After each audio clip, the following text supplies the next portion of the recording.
오늘 우리 함께 살펴볼 하나님의 말씀은 마태복음 27장 32절에서 36절입니다. 우리 천천히 함께 읽겠습니다.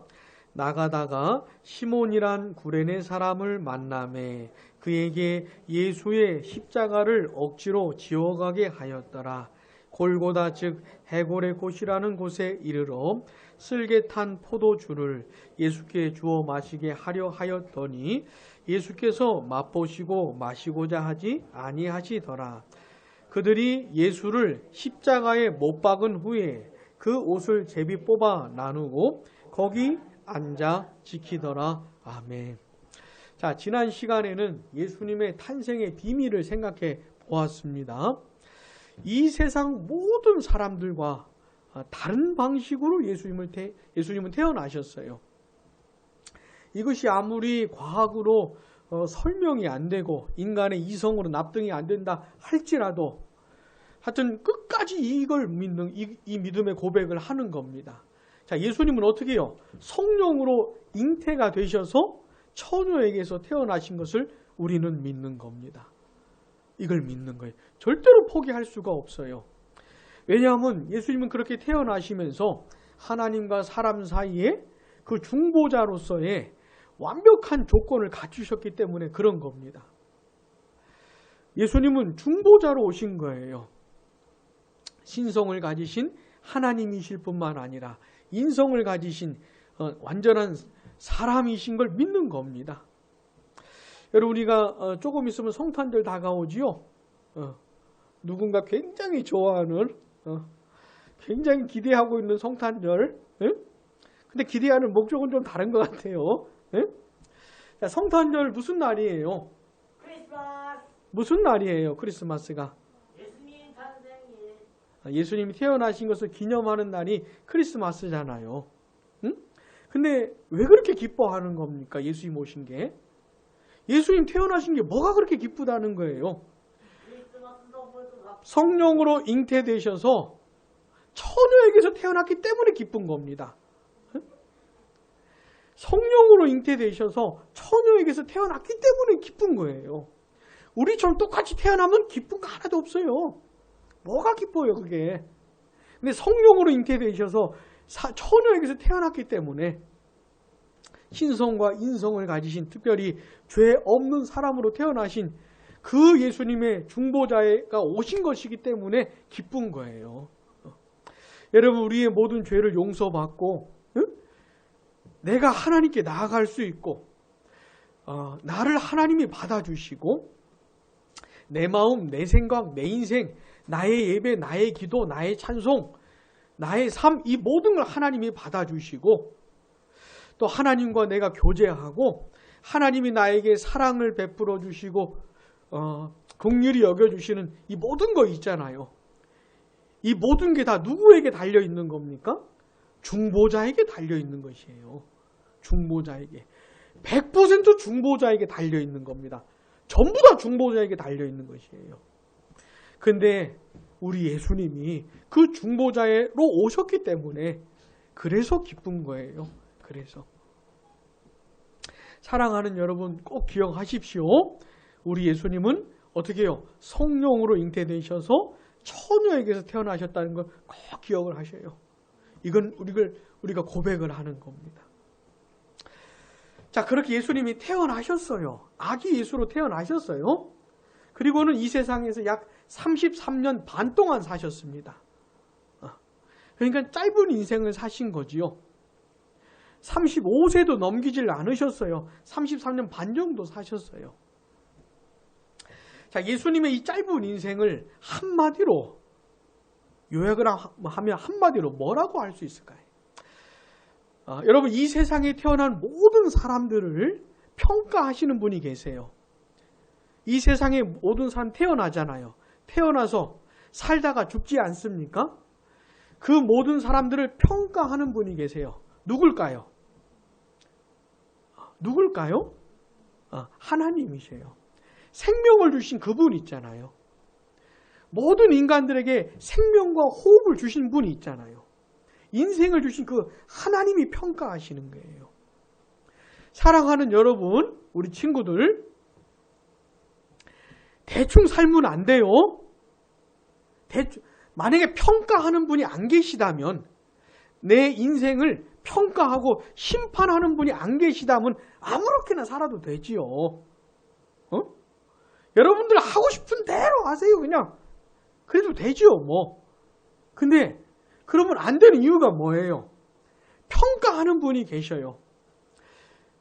따라해 봅시다. 평가하는 분이 계시다. 네.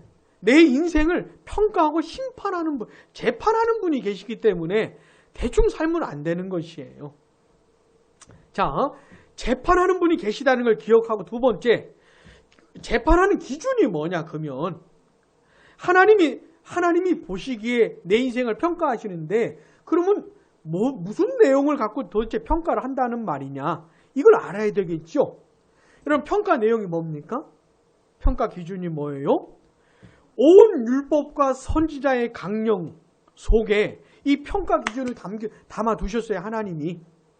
하나님이 사람들에게 원하시는 모든 걸 온 율법과 선지자의 강령에 담아 두셨거든요. 근데 그 모든 것을 우리 예수님께서 두 가지로 요약을 해 주셨죠. 그게 뭡니까? 그렇죠. 제가 읽어볼게요. 마태복음 22장 37절 39절에 보시면, 내 마음을 다하고 목숨을 다하고 뜻을 다하여 주 너의 하나님을 사랑하라. 그리고 내 이웃을 내 자신같이 사랑하라. 마음과 목숨과 뜻을 다해 어떻게 해요? 하나님을 사랑하고, 두 번째, 내 이웃을 내 자신처럼 사랑해라. 이게 평가 기준이에요. 자, 어떤 사람이 태어났죠? 살다가 죽잖아요. 그럼 다 하나님 앞에 서는 겁니다. 하나님 앞에 안 서는 사람이 있는 게 아니에요. 다 재판장 앞에 서는데, 재판장 되신 하나님이 뭘 갖고 따지신다고요? 너 어떻게 살았니? 너 마음을 다하고 목숨을 다하고 뜻을 다해 하나님 사랑했어? 너의 이웃을 네 자신처럼 사랑했어? 이거 갖고 물어보신다고요. 이거 갖고. 이 기준을 만족을 시켜야 된다 이 말입니다. 근데 이 세상에 태어나 살다 간 그 어느 누구도 이 하나님이 제시하는 기준에 만족시킨 사람이 없었어요. 그 누구도 마음과 목숨과 뜻을 다해 태어나서 죽을 때까지 하나님 사랑한 인간이 없었어요. 온 마음을 다해 태어나 죽을 때까지 살아있는 동안 온 마음을 다해 하나님을 사랑해야 되는데 그런 인간이 없었어요. 그리고 태어나 살아가는 동안에 한 번도 내 친구를 미워하면 안 되고, 내 이웃을 싫어하면 안 되고, 욕하면 안 되고, 저주하면 안 되고, 응? 죽을 때까지 내 친구 사랑하면 살아야 되는데 그런 인간이 없어요. 다 하자투성이에요. 재판장 앞에 설 때, 하나님 앞에 설 때 만족시킬 인간이 없어요. 근데 우리 예수님은 33년 반 사는 동안에 어떻게 해요? 이 평가 기준을 완벽하게 충족시키셨다 이 말입니다. 오직 예수님만 그렇게 사신 거예요. 마음을 다하고 목숨을 다하고 뜻을 다해 하나님을 사랑하고 예수님 이웃을 사랑하신 분이에요. 평생을 사랑하며 살다 가신 분이 우리 예수님이에요. 그래서 예수님은 어떻게 해요? 하나님의 뜻대로 완벽하게 살아내신 분이에요. 오직 예수님만. 그렇게 예수님이 율법의 의를 이루신 분이에요. 물론 사도신경에는 이 내용을 담아두진 않았습니다. 예수님의 삶에 대해서는. 근데 이것도 굉장히 중요한 것이에요. 나중에 예수 믿는 사람들에게 그 의 있잖아요. 완전한 삶, 완전한 순종을 예수 믿는 사람들에게 전가를 시켜주세요.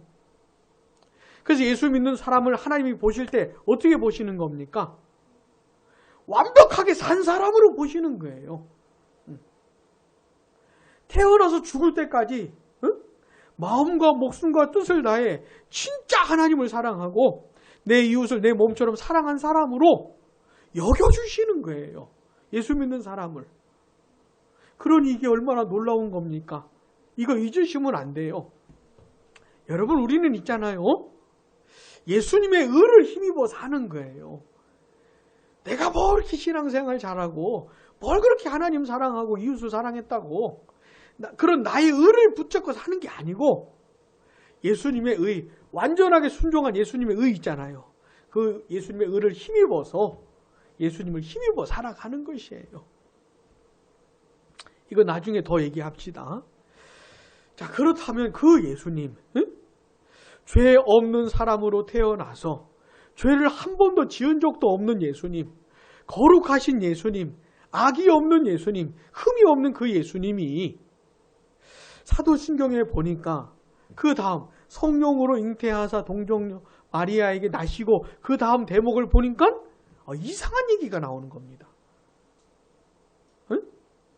죄 없는 인간으로 태어나셔서 죄도 한 번도 지은 적이 없고 거룩하시고 악도 없는 흠도 없는 완전히 거룩하시고 완전히 순결하신 예수님이 그 다음 단락에 보니까 무슨 내용이 나옵니까?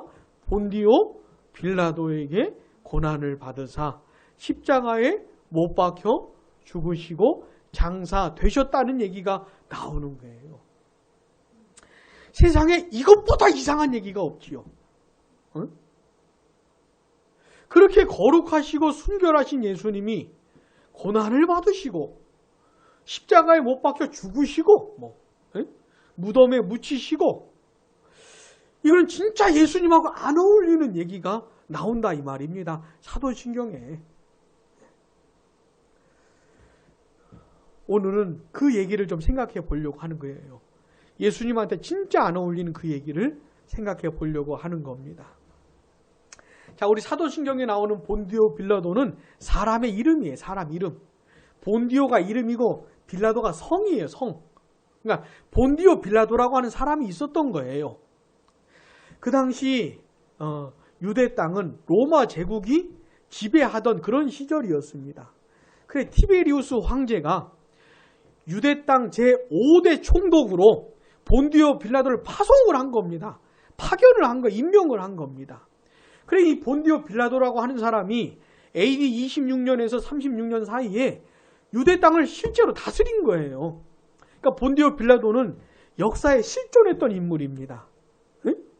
예수 믿는 사람들만 인정하는 게 아니고 예수 안 믿는 사람들도 인정하는 얘기가 본디오 빌라도라는 사람이에요. 실제로 존재했던 사람이에요. 그런데 이 본디오 빌라도가 다스리던 그 때에 예수님이 못 박혀 죽으신 거예요. 자, 본디오 빌라도가 역사적인 실제 사실이었죠. 인물이죠. 그런 것처럼 예수님도 실존 인물이었고 예수님이 십자가에 못 박혀 죽으신 것도 실제 사건이었던 거예요. 본디오 빌라도가 그 얘기를 해주고 있는 거예요, 지금. 본디오 빌라도한테 고마운 건 아무것도 없어요. 이 사람한테 고마운 건 하나도 없어요. 근데 하나가 있다면 뭐예요? 예수님의 십자가의 죽음이 실제 사건이라는 걸 이 사람이 증명을 해줘요, 이 사람이. 복음서에 이 빌라도 얘기가 많이 나오는데 우리 누가복음으로 한번 봅시다. 누가복음 23장.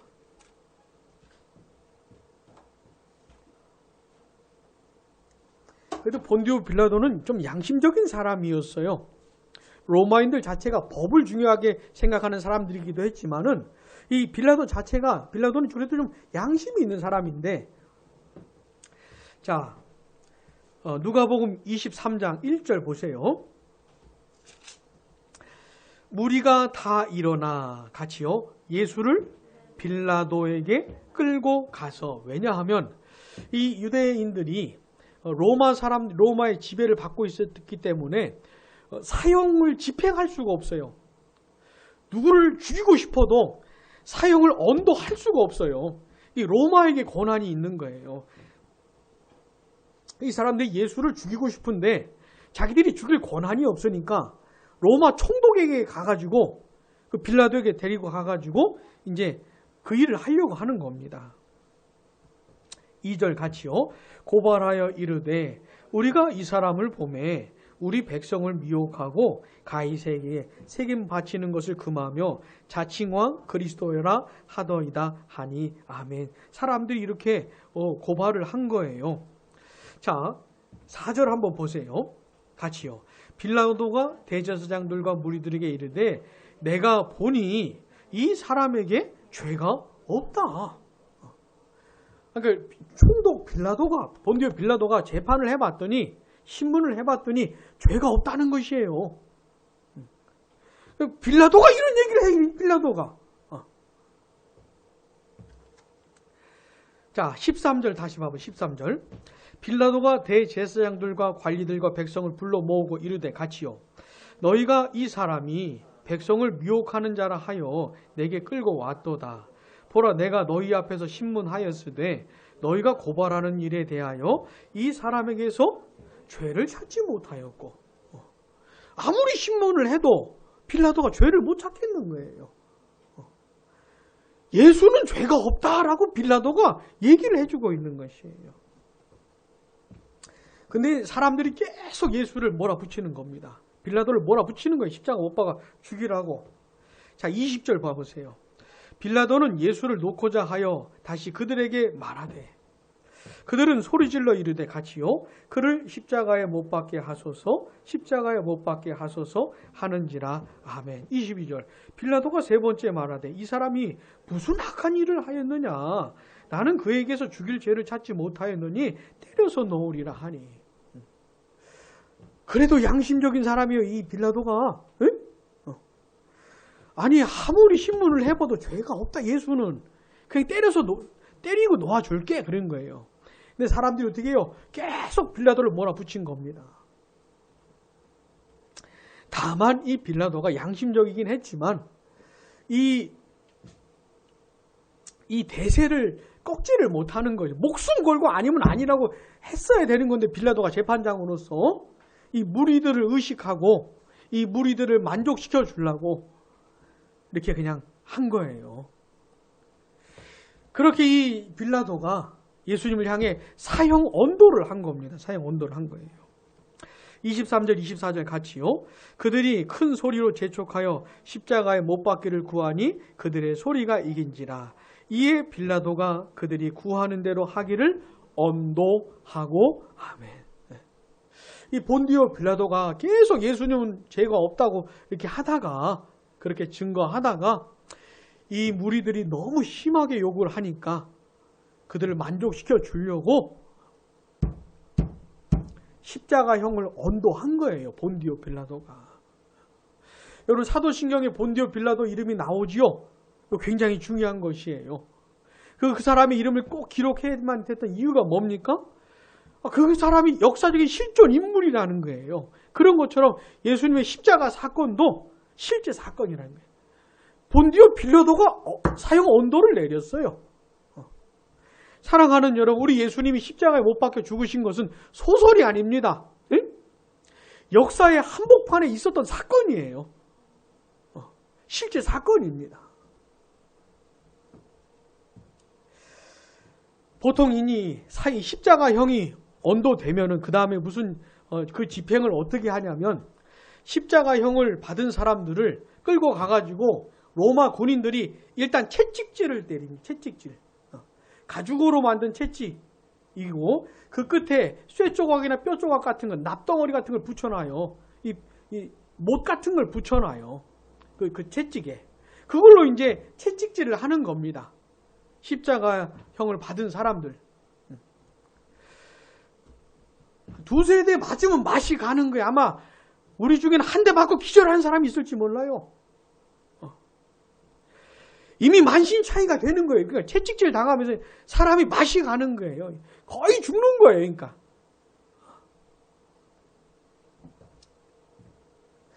여러분, 이 쇠조각이나 못조각이나 이 납덩어리 이 살에 박혔다가 이게 떼면 이게 툭툭툭툭 살이 터지는 것이에요. 그러니까 온몸이 피투성이가 되는 것이에요. 그렇게 거의 죽여놓고 그 다음에 나무 십자가를 매게 하고 그가 못 박혀 죽을 장소까지 이걸 메고 가게 해요. 그리고는 십자가에 못 박는데 처음에는 이 손바닥에 못을 박다가 이게 자꾸 찢어지니까 손목에 못을 박았대요. 그리고 이 엉덩이 부분에 좀 체중을 유지할 수 있는, 지탱할 수 있는 나무 조각을 붙여놓고 이 발목에다가 못을 박는 거예요.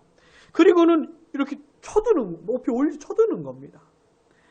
그러면 시간이 갈수록 몸이 내려올 거 아니에요.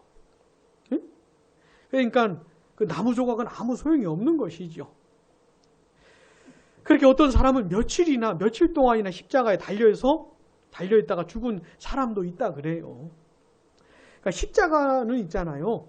사람이 당할 수 있는 그 최고의 고통들을 진짜 다 담아둔 사형 제도가 이 십자가라고 하는 것이에요. 게다가 우리 예수님은 가시면류관까지 쓰셨으니 머리끝부터 발끝까지 피투성이가 돼가지고 그렇게 죽어나가신 것이죠. 예수님이. 사랑하는 여러분 꼭 기억하셔야 됩니다. 죄도 없으시고 거룩하시고 흠이 없는 예수님이 어떻게 해요? 고난을 받으시고 죽임을 당하셨다는 걸 꼭 기억을 하셔야 돼요. 보통 사람들은 예수님의 고난 그러면 이렇게 채찍 맞으시고 십자가에 못 박혀 죽으신 그런 걸 주로 생각을 하지만 사실은 이 세상에 오신 것부터가 그 자체가 고난이에요. 하나님이신 분이 사람으로 오셔서 사람으로 사는 것 자체가 고통인 거예요. 고난인 거예요. 예수님의 인생 전체가 고난이에요. 특별히 예수님은 가난한 집안에 태어났잖아요. 목수의 아들로 태어났잖아요. 예수님은 전혀 존중받지 못하고 산 사람입니다. 전혀 기대받지 못하고 산 사람이에요. 우리 예수님은. 그리고 공생애가 시작되고 나서 그리스도로서 사역을 시작할 때도 예수님이 얼마나 많은 사람들이 욕을 먹었습니까? 미친놈이라고 욕먹고 귀신 들렸다고 욕먹고 심지어 자기 가족들에게서도 욕을 먹었던 우리 예수님 그런 분이에요. 십자가 메고 그 길을 걸어가실 때에도 십자가에 매달려 죽어가실 때에도 예수님을 욕한 사람들이 얼마나 많습니까? 여러분 기억하세요. 예수님의 인생 전체가 고난이에요. 근데 특별히 그렇게 십자가형을 언도받고 붙잡히시고 채찍질 당하고 십자가 메고 가서 매달려 죽으신 그런 걸 특별히 더 생각을 하는 것이죠. 그 예수님이 못 박혀 죽으신 다음에 무덤에 묻히셨다는 게 무슨 말이냐면 유대인들은 우리나라랑 좀 다르게 돌무덤을 사용합니다. 우리는 땅을 파가지고 묻잖아요. 근데 유대인들은 그런 게 아니었어요. 어쨌든 예수님이 무덤에 묻히셨다는 게 뭐냐면 진짜 죽었다 이 말이에요. 여러분 예수님이 오전 몇 시경에 못 박히셨습니까?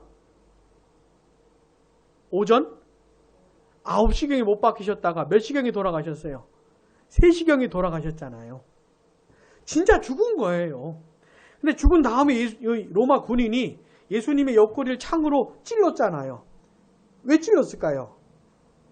확인 사살하는 거예요. 확인 사살하는 거예요. 그러니까 진짜 죽은 거예요, 예수님. 그리고 무덤에 묻히셨다는 게 무슨 얘기냐면 진짜 죽었다 이 말입니다. 그러니까 예수님이 고난당하시고 못 박혀 죽으시고 무덤에 묻히셨다는 게 진짜 그렇게 죽었다 이 말이에요.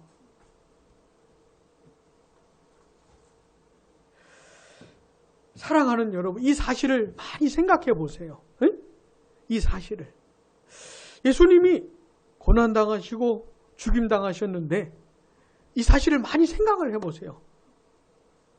왜 그러셨을까? 왜 도대체? 왜라는 질문을 던지셔야 돼. 예수님이 왜 그렇게 고난당하시고 왜 그렇게 죽으셨을까? 아니 죄도 하나도 없는 분이 그렇게 순결하시고 거룩하시고 악이 없는 그분이 왜 그랬을까를 많이 고민을 하셔야 돼요. 왜 그랬을까? 우리 신명기 21장 한번 찾아봅시다. 예수님은 왜 십자가에 못 박혀 죽으신 것일까? 신명기 21장 23절. 신명기 21장 23절.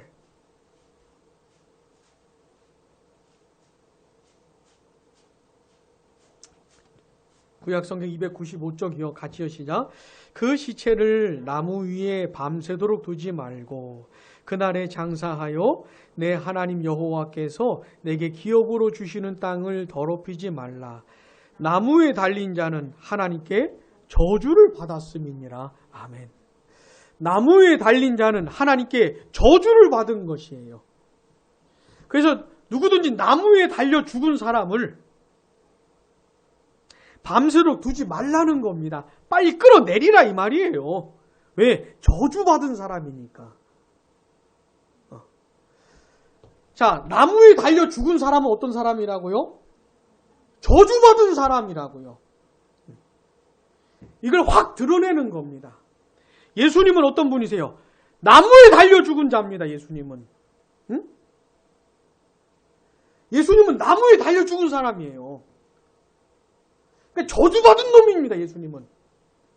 응? 저주를 받은 놈이에요. 이걸 잊으시면 안 돼요. 예수님이 나무 십자가에 못 박혀 죽으셨잖아요. 나무에 달려 죽으신 거예요. 예수님은 저주받은 거예요. 저주받은 거예요. 하나님께 저주를 받은 거예요. 베드로전서 2장 가봅시다. 이 신명기 21장 23절의 말씀을 베드로 사도가 인용을 하면서 이렇게 말해요. 베드로전서 2장 24절. 신약성경 379쪽. 왜 예수님은 죄도 없고 그렇게 거룩하고 순결하신 분이 왜 어쩌다가 저주를 받으신 것일까? 베드로전서 2장 24절 같이요. 친히 나무에 달려 그 몸으로 우리 죄를 담당하셨으니 이는 우리로 죄에 대하여 죽고 의에 대하여 살게 하려 하심이라. 그가 채찍에 맞음으로 너희가 나음을 얻었나니. 아멘. 베드로 사도는 십자가에 달려 죽으셨다 이렇게 말 안 하죠. 나무에 달려 죽으셨다는 거예요. 그러니까 베드로 사도가 이 말을 할 때는 신명기 21장 23절을 기억하고 이 얘기를 쓰는 거예요. 십자가라는 표현을 안 쓰고 나무라는 표현을.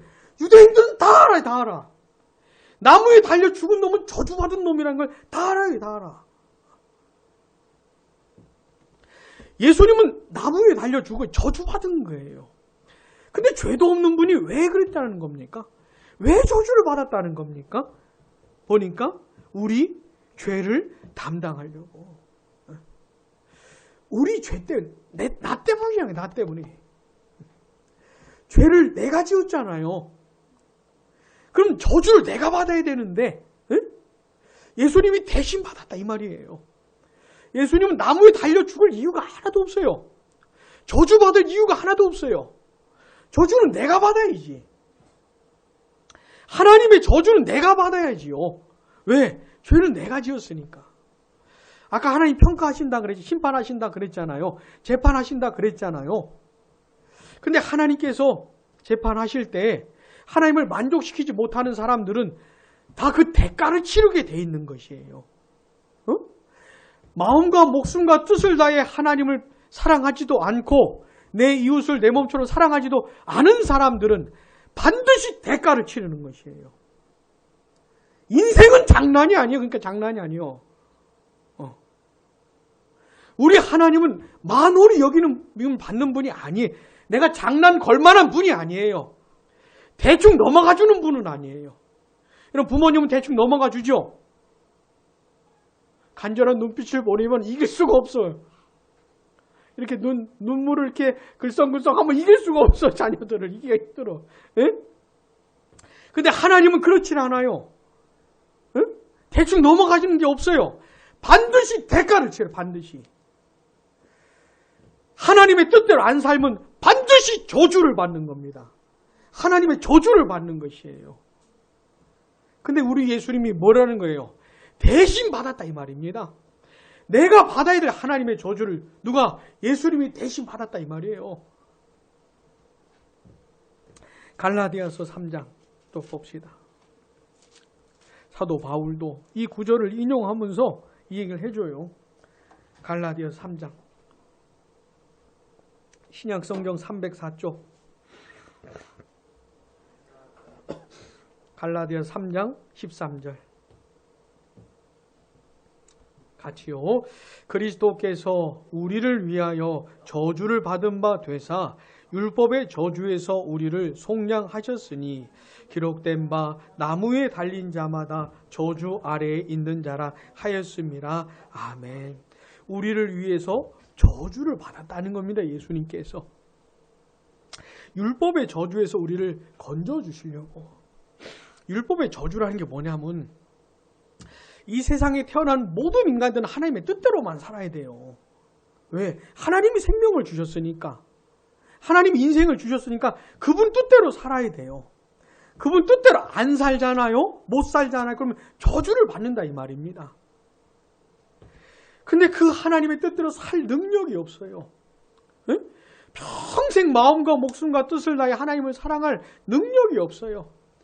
이 마음이 하나님 외에 다른 것들에게 너무 많이 빼앗겨. 하나님보다 다른 것들을 너무너무 더 사랑하게 하면서 사는 거예요. 내가 너무너무 연약해가지고. 응?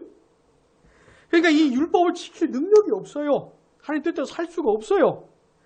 근데 어떻게 대가는 치러야 돼요. 대가는. 저주는 받아야 되는 거예요. 근데 우리 예수님께서 어떻게 해요? 대신 받았다 이 말입니다. 대신. 여러분 기억하세요. 예수님이 십자가에 못 박혀 죽으신 것은 그냥 채찍에 맞고 못 박혀 죽고 이래 죽었다 이런 얘기가 끝이 아니에요. 우리 눈에 보이는 건 그거지만은 그 예수님의 죽으심 속에 담겨있는 의미가 뭡니까? 저주받았다는 거예요. 예수님이. 저주를 받았다는 거예요. 하나님의 심판과 하나님의 저주와 하나님의 진노와 영원한 형벌을 받았다 이 말입니다. 죄를 지은 내가 치러야 하는 그 대가 있잖아요. 그걸 예수님이 대신 받았다 이 말이에요. 심지어 내가 지옥에 떨어져서 영원토록 지옥에서 받아야 되는 고통까지도 예수님이 다 받으신 거예요.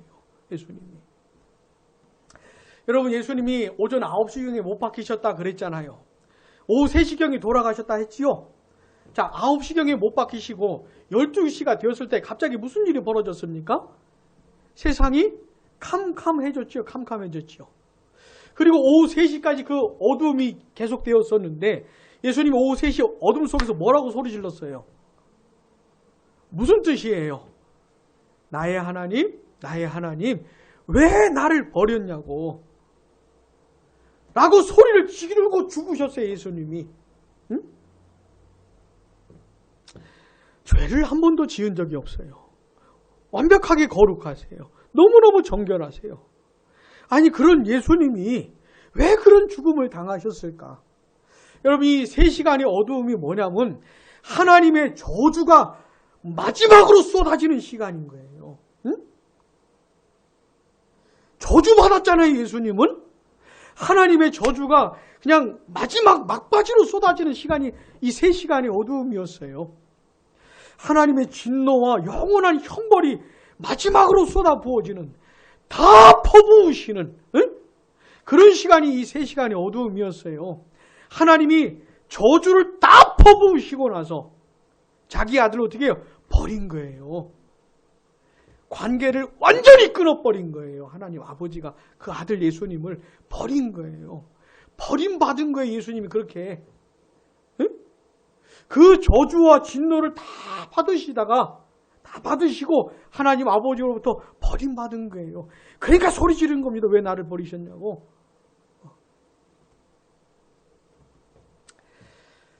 사랑하는 여러분, 이것이 예수님의 고난과 죽으심에 담겨있는 의미예요. 그 내용이에요. 예수님은 장난친 게 아닙니다. 에? 장난삼아 고난당하고 십자가 못 박혀 죽고 이런 게 아니에요. 진짜 우리 같은 죄인들을 구원하고자 하는 마음으로 온 마음으로 그 깊은 마음으로 사랑으로 이 일을 하신 거예요. 그러니 사랑하는 여러분, 예수님의 고난과 죽으심을 진짜 생각을 해보세요. 왜 예수님이 저주를 받았을까? 에? 왜 예수님이 하나님의 진노를 왜 그걸 다 받으신 것일까? 왜 내가 지옥에 떨어져서 내가 지옥에서 영원토록 받아야 될 그 고통까지도 예수님이 왜 다 받으신 것일까? 왜 그랬을까? 왜? 도대체 왜? 이거를 많이 생각을 해보세요. 응? 하나님, 응? 예수님이 왜 죽으신 겁니까? 하나님의 진노와 저주가 왜 예수님께 퍼부어진 겁니까? 좀 가르쳐 주시라고. 하나님 나에게 좀 이걸 좀 가르쳐 주시라고 기도하면서 그 내용을 많이 묵상해 보세요. 왜 그랬다는 겁니까? 나 때문이라는 거예요. 나 때문에. 내가 지은 죄 때문에. 나를 그 죄에서 건져 주시려고. 내 모든 죄를 용서해 주시려고. 나를 향한 하나님의 저주와 진노와 영원한 형벌로부터 나를 건져 주시려고 예수님이 그렇게 하셨다는 거예요.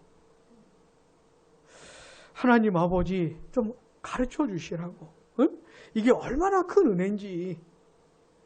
나 대신 죽으신 예수님이 이게 얼마나 큰 일인지 이거 좀 가르쳐 주시라고. 그래서 내가 평생 하나님의 심판도 모르고 하나님의 진노와 저주도 모르고 나를 바라보고 계신 하나님 계시다는 것도 모르고 내 멋대로 내 마음대로 평생 살아왔는데 이게 죄라는 것을 알게 해주시고 이게 엄청난 결과를 가져온다는 사실도 알게 해주시고 이 죄를 회개하고 나 대신 죽은 예수님을 내 마음에 모실 수 있도록 도와주시라고. 하나님, 내가 어떻게 하나님의 저주로부터 피할 수 있겠습니까? 아니 수십 평생 내 맘대로 살았는데 내 하고 싶은 대로 살았는데 하나님하고 상관없이 이 많은 죄값을 어떻게 내가 감당할 수 있겠습니까? 내가 어떻게 지옥의 고통을 감당할 수가 있겠습니까? 하나님. 그러니 나 좀 도와주시라고. 응?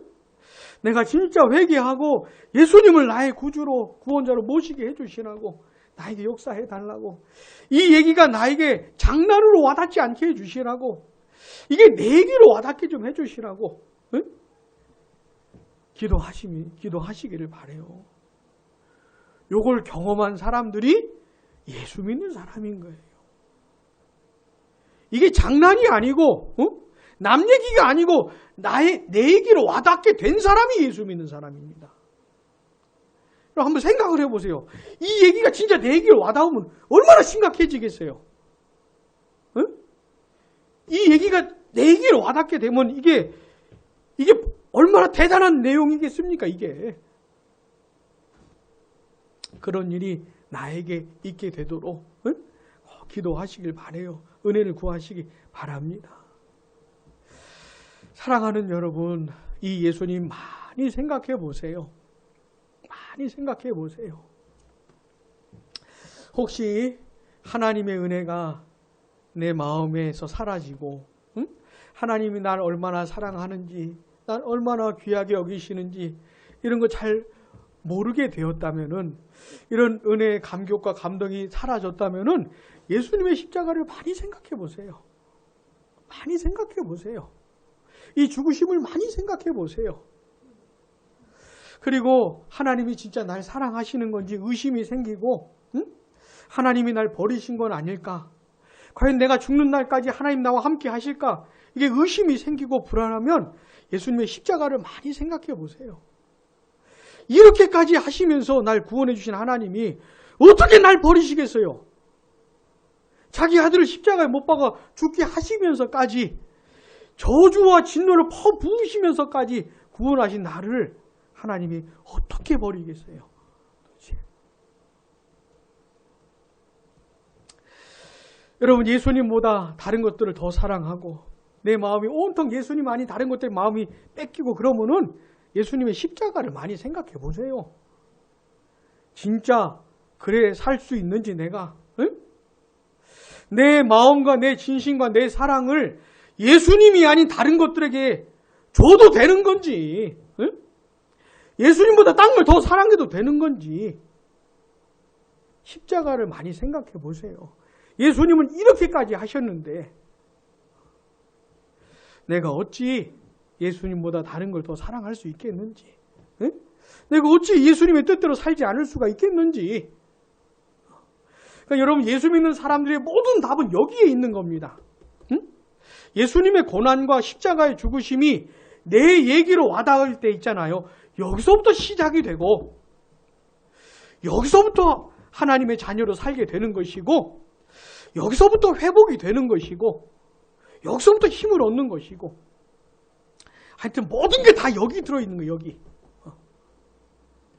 부디 많이 생각해 보시고 깊이 생각해 보시고 하나님의 은혜가 내 영혼에 흘러 넘쳐 올 때까지 묵상하면서 기도하면서 그리스도의 십자가 아래서 인생의 답이 주어질 때까지 이 내용을 많이 생각하시기를 바랍니다. 하나님의 은혜의 실제 역사가 우리 모두에게 꼭 있기를 바랍니다. 기도하겠습니다.